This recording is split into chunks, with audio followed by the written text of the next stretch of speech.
Chrissy, thank you. Today is the Great California Shakeout, where we practice best ways to protect ourselves during an earthquake. And here to talk a little more about earthquakes and why we should be prepared is Professor and Geologist Dr. Pat Abbott. Thank you so much for being here this morning. Good to be here. Okay, so let's talk about it. Earthquakes, we say if we live in California, expect them. Every day, expect them. We don't know how to predict them, but we know they are coming. So in the back of your mind, know they're coming, and that's why we like to practice this once every year. The real danger in the earthquakes are things falling on you or being thrown at you, and that's why we say drop, cover, hold on. So at 10:19, please do this. Get underneath that kitchen table or the office desk, hold on to the legs there, make like a turtle with a shell on top of you, and imagine that.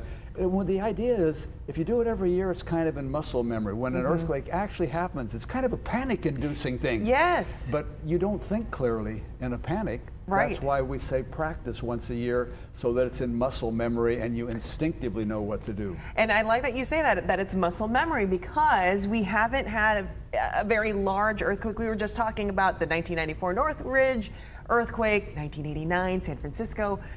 But since then, nothing very major in California. Well, that's a major point you bring up right there. So that means that's 29 and 34 years ago since we've had big time killers and huge damage earthquakes. And California's population, in 1994, there's 31 million people. We're 39 million now. That's 8 million new people, plus the comings and goings. You know, upwards of at least a third of the Californians have not been here during one of those major earthquakes. And you need to be reminded that these things are an everyday possibility. Are we due? Geologically, definitely we were due. But you know, we work on a different time scale. So I'll guarantee you a big urban earthquake in the 21st century. How's that for nailing it down? Oh my goodness. Well, you know, usually when we talk about these massive earthquakes, we think of a really big one like 8.0. But it's not really that easy, because you're saying we could get a twin. Is it a twin earthquake? Is that what you call it? Well, Turkey here in February, that was a stunning thing. A fault system, much like the San Andreas, 7.8 magnitude earthquake, and then 9 hours later on a parallel fault, not the same one, a 7.7. So not being on the same fault, not going to call it an aftershock, twin earthquakes. For us, the San Andreas fault runs up through San Bernardino. The San Jacinto fault joins it there, and you could have a 7.8 on the San Andreas, trigger a 7.7 on the San Jacinto, just like what happened in Turkey last February.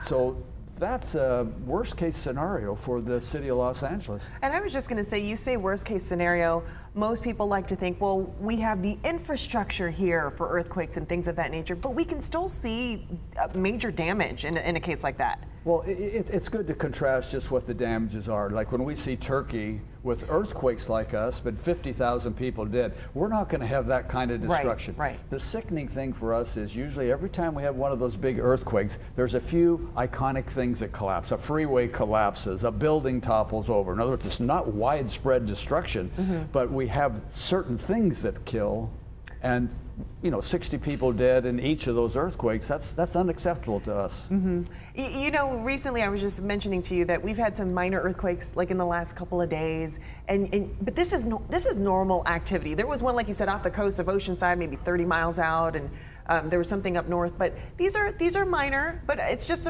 I feel like it's just a reminder as to what you were saying. There could be a big one coming. Well, I like that word reminder that you use. Yes, yes. In other words, we have earthquakes here every day. We don't feel most of them because they're so small, but a 4.2 up near Sacramento, one right offshore here. Reminder that those islands, when you look out offshore and see those islands, every one of those islands is there because they've been squeezed up along active faults. So we have earthquake threats offshore. We have the Rose Canyon Fault running right through the city limits, and then we go to the east, we have the Elsinore, San Jacinto, and San Andreas faults. We're right in the middle of one of the most earthquake active areas in the world, and so that's why we say, no stress, no worry, know in the back of your head what's possible, and have yourself mentally prepared before one of those earthquakes occurs. That's right. Okay. Talking about this reminds me of Easter. Of course, we didn't have widespread damage or anything of that nature, but I still remember how scared I was when I felt that. So that was really an anomaly for San Diego, because earthquakes here for us usually are just a few seconds, and to have things roll for like 45 seconds to get the feel what the big time is like. Luckily, it was far enough away from us that we didn't have any major damages or deaths in San Diego. But what if that had been one of the faults running through town and it lasted that long? Then our buildings, not lots of them, but some of them would collapse and we would have some real problems. But that's a good mental image to call up here. Well, in 2.5 hours when you're diving underneath the kitchen table, remember what happened there, what is that, a dozen Easters ago? Yeah, right? A dozen Easters ago. There we go. Dr. Pat Abbott, thank you so much for your insight. Thank you for being here this morning. Good to be here. All right. Don't go anywhere. We'll be right back.